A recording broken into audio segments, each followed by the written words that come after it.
Hello everyone, welcome to our channel Kumari kitchen. ఈరోజు ఎంతో టేస్టీగా వేడి వేడి అన్నం, చపాతీ, పుల్కా, పూరి ఎందులోకైనా సూపర్ టేస్టీగా ఉండే పనస గింజల కర్రీ తయారీ విధానం. మనం పనసకాయ తెచ్చుకున్నాం కదండి, అది తిన్నాక వేస్ట్గా ఈ గింజల్ని పారేసుకోకుండా ఇలా గింజలు తీసి పెట్టుకొని వీటిల్ని కుక్కర్లో వేసుకొని ఒక 2 గ్లాసులు వాటర్ పోసి ఉడికించుకోండి. అలాగే మీకు మరింత టేస్టీగా ఉండాలి అనుకుంటే ఇందులో ఒక 4-5 ఉల్లగడ్డలు కూడా వేసుకోండి. అలాగే ఇందులోకి మసాలా అయితే 2 ఆనియన్, ఒక 4 టమోటాలు, ఒక 7-8 వెల్లుల్లిపాయలు, ఇలా అల్లం ముక్క, పచ్చిమిరపకాయలు. కానీ వీటిల్లో మిక్సీలో వేస్తున్నట్లయితే టేస్ట్ ఉండదు. ఆనియన్, అల్లం, పచ్చిమిరపకాయ, వెల్లుల్లిపాయల్ని ఒక పేస్ట్ చేసుకోండి. ఈ 4 టమోటాలని కచ్చాపచ్చాగా గుజ్జుగా చేసుకోండి, దంచుకోండి, చాలా బాగుంటుంది. మీకు ఇప్పుడు చూపెడతాను. ఇలా కుక్కర్లో గింజలు మురిగిన వరకు వాటర్ వేసి ఒక 3-4 విజిల్స్ వచ్చే వరకు ఉడికించుకోండి. గ్యాస్ ఆన్ చేసుకోండి.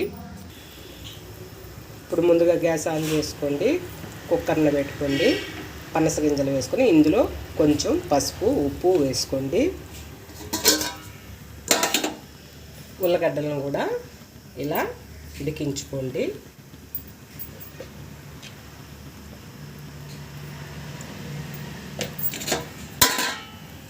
కుక్కర్ను విజిల్ పెట్టుకొని ఒక 4-5 విజిల్ని వచ్చే వరకు ఉడికించుకోండి.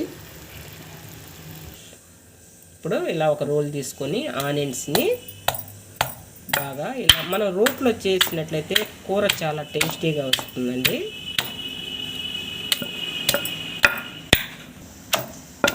ఇందులో ఒక 7-8 వెల్లుల్లిపాయలు వేసుకోండి. అలాగే ఒక 4 పచ్చిమిర్చి వేసుకోండి. ఇప్పుడు అల్లం వేసుకోండి, కచ్చాపచ్చాగా దంచుకోవాలి.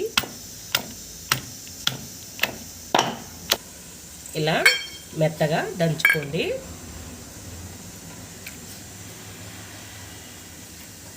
ఇలా దంచి ఒక గిన్నె పక్కన తీసి పెట్టుకోండి.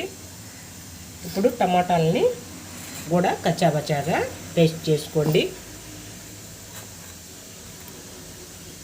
ఇలా దంచి చూడండి, కూర అయితే చాలా అంటే చాలా టేస్టీగా ఉంటుందండి. ఇప్పుడు మనకు అన్నీ రెడీ అయిపోయాయండి. ఇప్పుడు పనస గింజలు కూడా ఉడికిపోయి ఉంటాయి, ఉల్లగడ్డలు కూడా ఉడికిపోయాయి. ఇందులో చల్లటి వాటరు యాడ్ చేయకుండా ఈ వేడి నీళ్ళని వంచేసి చాలా సింపుల్గా వచ్చేస్తుంది. చల్లనీళ్ళు పోసినందువల్ల ఇందులో రుచి తగ్గిపోతుంది. పనస గింజల్లో చల్లటి వాటరు వేయకుండా ఇలా ఒక 4-5 నిమిషాల పాటు మనం చల్లారిస్తే మనకి గింజ బాగా ఆరుతుందండి. అప్పుడు మనం దీనిపైన తొక్కని తీసేసుకోవాలి.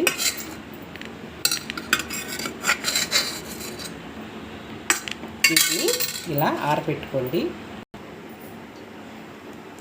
చూడండి, చల్లారిన తర్వాత మనము ఇలా పనస గింజని ఇలా 2 దబ్బలుగా కట్ చేసుకోవాలి. చాలా సింపుల్గా వచ్చేస్తుందండి. చూడండి,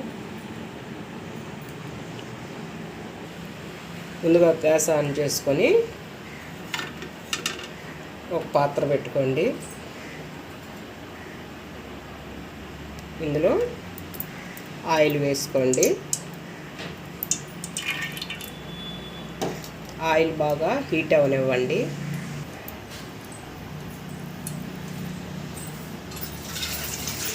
ఇప్పుడు ఇందులో ఆయిల్లో కొంచెం జీలకర్ర వేసుకోండి. ఇప్పుడు మనం దంచి పెట్టుకున్న ఎల్లిగడ్డ, ఉల్లిగడ్డ పేస్ట్ కూడా వేసుకోండి.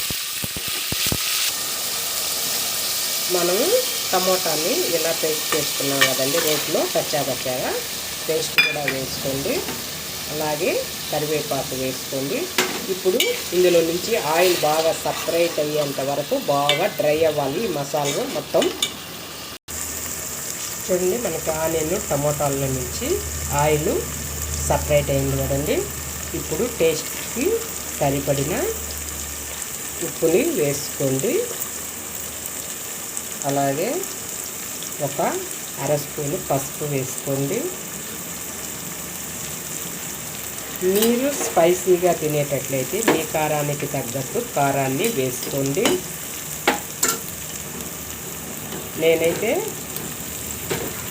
1 స్పూన్ కారం వేసుకుంటున్నాను. మీ కారానికి తగ్గట్టు మీరు కారం ఎంత తినగలిగితే అంత వేసుకోండి.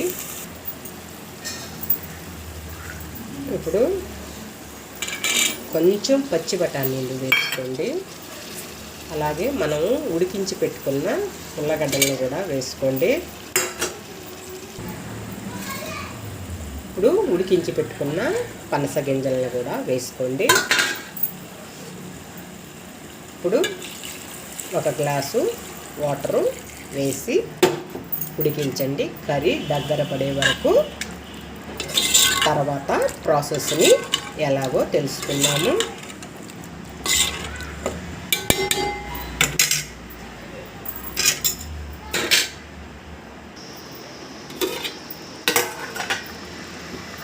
ఇప్పుడు చూడండి, బాగా ఒక 70% ఉడికిన తర్వాత 2 స్పూన్లు ధనియాల పొడి, 1/2 స్పూను గరం మసాలా పొడి వేసుకోండి. ఈ గరం మసాలా పొడి వేసిన తర్వాత 10 నిమిషాలు ఉడకనివ్వండి.